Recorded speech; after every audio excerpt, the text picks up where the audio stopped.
Hi friends and welcome back. So today we will be talking about the science behind the working of the law of attraction. Law of attraction is the ability with which we can attract so many things to our life, so many things that we need in our life. We need money and all the things that money can buy. We need health, we need good relationships, we need a good job, we need success at all fronts, at various challenges which life throws at us.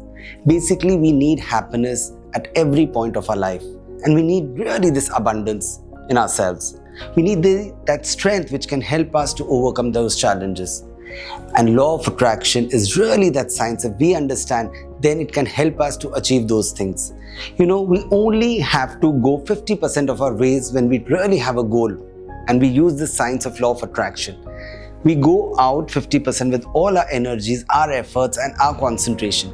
And the balance 50%, with this science, we can actually attract those things which we are working for. We can attract opportunities, we can attract solutions, we can even attract people who will help us to achieve those goals.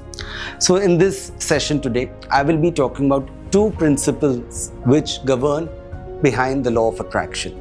I will also be sharing with you through three aspects which help us to develop the force or the strength of this power of attraction.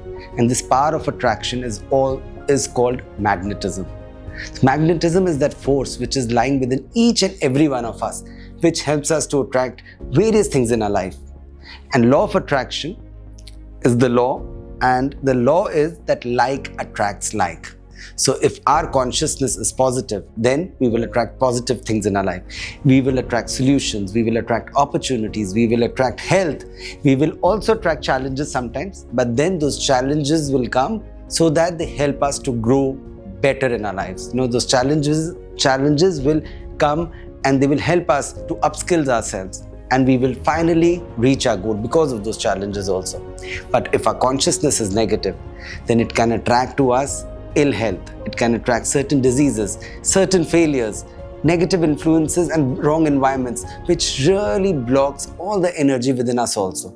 And it desists our flow or desists our way towards reaching our goals, and which can be very detrimental for us. So we really have to understand this law and use it for our own good and in a constructive way. So I will try to explain this law in a very, very simple terms and with the help of certain experiences, certain stories, certain living examples. And also I'll be taking the help of this modern science, which has finally realized these principles which I'm going to speak to you, and how it's also applied now in our practical modern day world. So let me begin with my own experience when I first used this law, and I was able to achieve whatever my dream was at that point of time, a deep-seated desire which I had, and I was able to manifest it very fast. But the end result, and that end result is that we all want to be happy. I could not get that because certain things which should be used when you're using this law, I did not use it at that point of time. So when I had just graduated out of my college, I was preparing for MBA at that point of time, and I used to be in the house and I was helping my mother also side by side, and she was running a boutique. We just had 3 or 4 people working with her at that point of time, and we came from a very humble background, and so whatever she was earning was also part of our household income. So after studying for 6-7 hours, I used to help just for 2 to 3 hours, whatever time I had. And during that process, by the year end, that business grew. And by the year end, I realized, why not I take up this as my career? It was interesting, it was a very creative field, and it was growing. So I left my ambition for my MBA and I joined her business.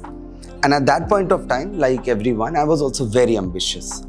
So I was just, I was very fond of reading, and I got hold of this book. It was called The Book of Secrets. It's the first book which I read about, which spoke about law of attraction.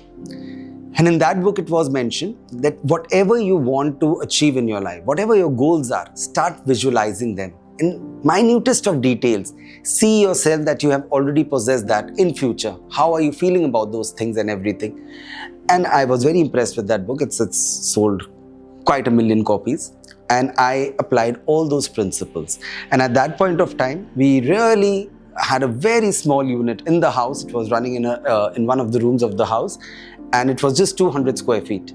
So I thought to myself that if I become 100 times from there, I have a 200 square feet unit, and if I am able to achieve a factory which is 20,000 square feet, I think I would be very happy in life. I would have arrived, and I made that the ultimate goal for myself.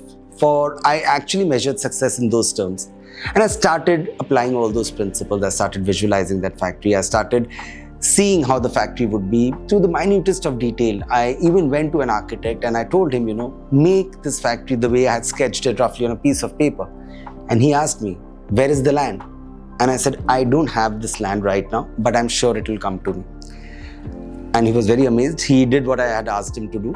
And I stuck that picture right in front of my little study which I had and where I used to read. And every day I even used to pray for that factory.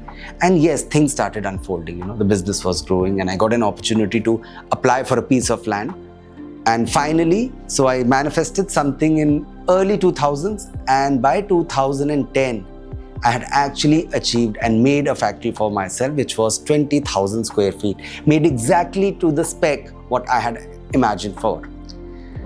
But when I achieved that factory, I visualized myself that I will have a name written as the CEO of my company, and it will be the nameplate right outside my office. I had that, but I was not happy when I achieved it.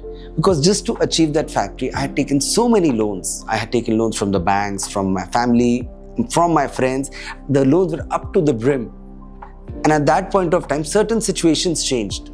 The kind of business I required to run that huge setup, that did not come. Certain scenarios changed, markets changed, economy changed, and a lot of multinational companies came in, online business started coming in, and the business did not come. And for next 2 years, there came a time when I could not even service that interest, what I had to service. And I was really in a debt trap. And the lowest point was when I actually prayed to God, God, I think I made a mistake by asking something so big. Please take it away, because I really could not manage all that. And at that point of time, I really needed a lot of help. I started reading a lot of books on self-help, self-development, and I came on the path of spirituality. And it was during those times I read a book called Autobiography of a Yogi, in which was mentioned a technique called Kriya Yoga. And I wanted to learn that, and I came to Ananda. And then I read a lot of books by Swami Kriyananda, who's right here. And in one of those books, there was this beautiful story which I read, which knocked so much of sense in my head at that point of time. So the story goes that there was a person who dies and he reaches heaven. And there he's greeted by Saint Peter. And Saint Peter says, "Oh son, you have very good karma and you will be staying in heaven for some time. Let me give you a round of heaven." So this person is very happy and goes with Saint Peter's, and they see a lot of beautiful landscapes. They see a lot of beautiful halls. This entire corridor is beautiful with diamond color chandeliers, etc. And at the end of the hall, they reach this huge hall. There are a lot of beautiful things lying down there. So this person sees there are piano, there are cars, there are jewelry, so many valuable items, and he asks Saint Peter, "So Saint Peter, what is this beautiful place?" So Saint Peter replies, "Oh son, we call this a heavenly junkyard." So this person is quite bewildered and he asks Saint Peter, "What is a heavenly junkyard?" So Saint Peter says, "All those things which human beings refuse to accept, we keep them here." So this person says, "Oh really?" He looks around, he sees the piano, he sees these beautiful bikes, he sees a lot of jewelry and ornaments, and finally his eyes fall on this beautiful white color Rolls Royce. So this person asks Saint Peter, "Saint Peter, tell me, who will actually refuse to accept a beautiful car like this?" Saint Peter looks at this person and he smiles. And he says, "It's so interesting that you asked this question, because that person who refused this car was you." So this person, "No, Saint Peter, I was never offered by you this car." So Saint Peter tells him, "Son, every time we came to your consciousness, we came to your thoughts to plant certain ideas so that you may be able to achieve this car, your mind was so fixed upon asking for that red color Volkswagen. And we did not want to deny you, my child. So we had to give you that red Volkswagen." I read this story and I came home and I really started thinking, this is exactly what I did. This is exactly what I did wrong. I was trying to manifest something which was so fixed. And that fixed thing, matter or a building, is actually on the lower realm of creation. And I was trying to attract that with something very higher realm in creation, which is our thoughts, our consciousness, and our energy. And when I achieved it, really, I could not calculate what all I require to really be happy. Because really, these fixed things cannot provide us happiness. It's a reaction to those things that provide us happiness. And from there, I understood this law, and now I will be sharing with you what we really need to understand when we want to apply this law, the law of attraction.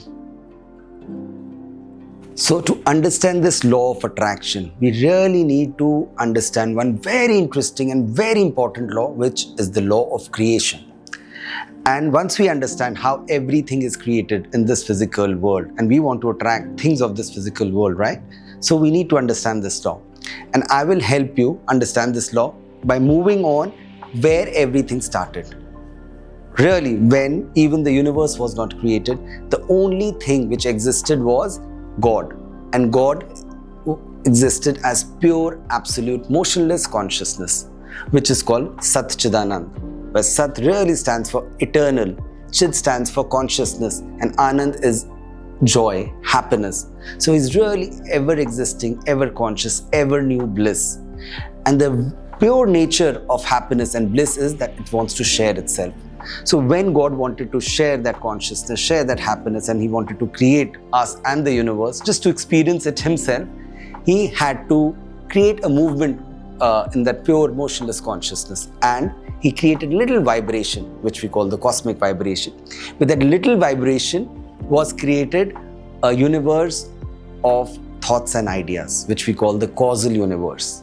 And from there, when that vibration really vibrated a little more, or it became more gross, that vibration, it created a universe of light and energy, which we call the astral universe. And finally, when that vibration really vibrated a little more and became a little more gross, it finally created this physical universe, which we see all around, which we can feel and which we interact with. And this is just not a story. I will even explain that since we are also part of that creation, everything in this reality is created actually from these three levels. And this is the journey of how everything gets created from pure consciousness to a physical reality. So let's say, for example, there's an architect, and in his consciousness comes an idea. He's got certain amount of money and he gets an idea, okay, I want to construct a house.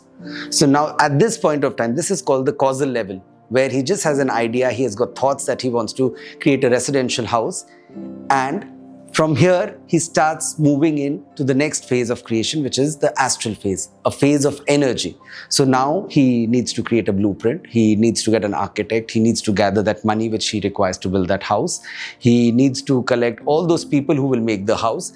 And this is the astral plane, where he's simply putting in the energies. And finally, when things start falling in place, when you start putting those bricks together and the building together with cement and mortar and every piece of iron, that's the physical creation. And everything in this creation gets actually created like this. So if we see, really, behind that matter is an energy. And that energy is the higher realm of creation, that matter. And behind that energy is pure consciousness. It's a universe of thoughts and ideas, which is far more finer and it's far more intelligent. And we see this, that everything in this physical world, whether I'm talking to this mic, I see this light, I see this fixed table, everything is also created through atoms. Atom is the underlying reality of everything. When atoms come together, they form molecules. And these molecules is what creates everything. But when we penetrate an atom, we come to neutrons, electrons, and protons. And now science, which has even penetrated a nucleus or an electron and a proton, comes to a particle called quarks. And within that particle, there is actually no matter. It is pure energy. So if that is really the building block of every material manifestation, that has been proven by science, that matter is simply a manifestation of energy.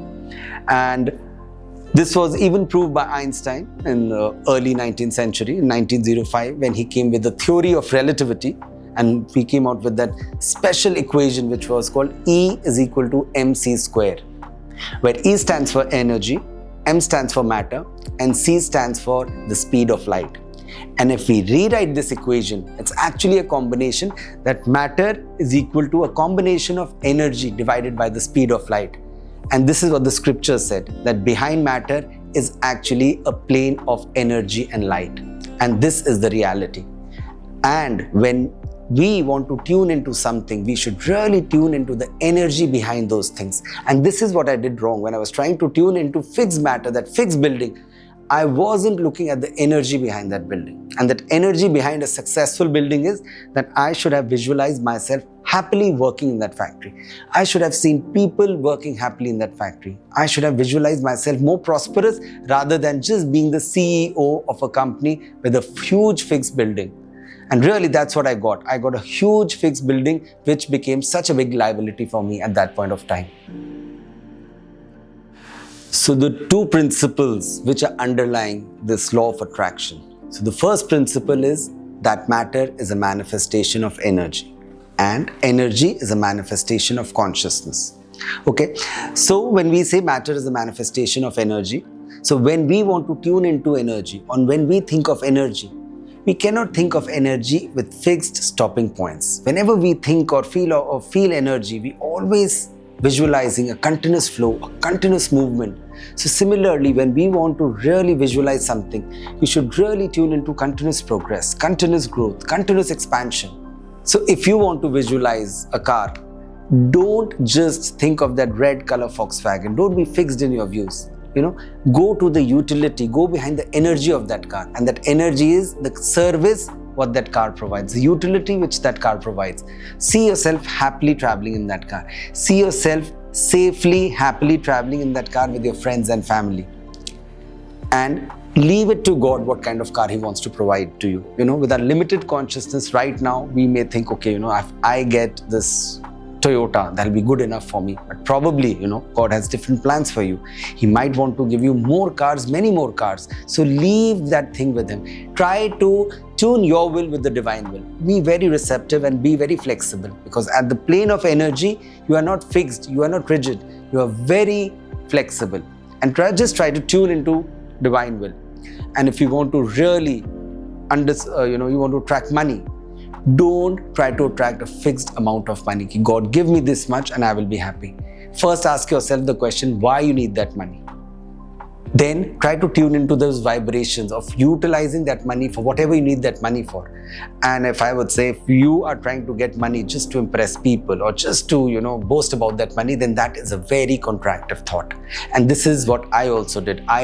This is what I did, which was wrong, that I only wanted a factory for myself. I did not see people working happily in that factory. I did not see everyone prosperous and progressing in that factory. And this is the second law of attraction, or second principle, which is that have a consciousness of abundance, which is very important. As I said, don't be rigid in your views. Similarly, don't have a contractive consciousness. Think of expansion, think of growth, and also take everyone along with you in that growth. See your family, see the people you're working with, your colleagues, your friend, everyone is happy with your growth, and if you can take them with your growth, then take them along in that growth. I will share with you certain examples. Let's say when Steve Jobs started working, he never had the plan that I will make a phone which will give me a lot of money, or I will make a computer which will make me rich. His only dream, his only vision was that I want to make sure that technology reaches in the hands of everyone on earth. That was a very high ideal, and rest everything followed. Success, prosperity, wealth, fame, everything followed. He never ran for all those fixed things. Those are very contractive thoughts. Let's take example of Mark Zuckerberg, the person who created Facebook. There's a movie on him which is called The Social Network. If you see, Mark Zuckerberg was never bothered about making money. He only wanted to create a platform which will help everyone connect, everyone come together and network on that platform. And till date, he's only spending money. All these people I'm talking about, all these people, they're never chasing money. Money chases them, fame chases them, progress chases them. And they are applying their entire focus, attention and energy of creating something which will add value to others. And rest all value automatically comes to them. Let's take, for example, Mahatma Gandhi. If today Mahatma Gandhi, or at that point of time, he had a very contractive consciousness and he would think, I want freedom for myself and for my family. It was so easy for him that he could have moved to another country. But he had a very high ideal. He wanted freedom not only for himself, but for the entire nation. And then he got the support, that magnetism of every person walking behind him. And that's why he became the person, and in history, the only man to have a mass movement, being the only leader with the principle of non-violence. So when we talk about these great names of these extraordinary people, we really cannot relate to them. But we never know when our ordinary lives can become extraordinary. For that, we really need to have a consciousness of abundance. So let's say, for example, I'm in a job. How to have this abundance consciousness? So I should just not think of myself that I have to go spend 10 hours and just come. How do I bother? I have to get my salary at the end of the month. But if I go with an attitude that I have to continuously add value to myself, so that I will add value to the organization. And not just the organization, I should always try to look forward to adding value to even to my colleagues. Because really, teaching or really imparting knowledge is a higher way to learn. And you become from an employee to a leader. Let's say I'm a businessman. How do I become more abundant in my consciousness? Again, if I keep thinking about that the bottom line is profit, that'll be a very contractive thought. But if I will think about every stakeholder in the company, all the employees, every partner, every dealer or creditor or debtor of the company, and I'm being honest to all of them, that's a consciousness of abundance. And then again, I will grow, because they all will want me to grow, because I'll be a good paymaster, I'll be a good employer, I'll be a good person. Let's say, take an example of a homemaker. Our mothers, if they were very contractive in their thoughts, if they only thought of their comfort, their bedroom, that everything should be good for them, and they did not take care of the house so well, would they become good mothers? Really, a good homemaker is a person who really thinks of every other person in the house first. And that is what this law really states. When you think of others before yourself, that's the consciousness I'm talking about. And that's the consciousness of a leader and of a great person. So with these two principles, we really understand how to govern the law of attraction, how to attract prosperity, abundance, and everything that we need in our life.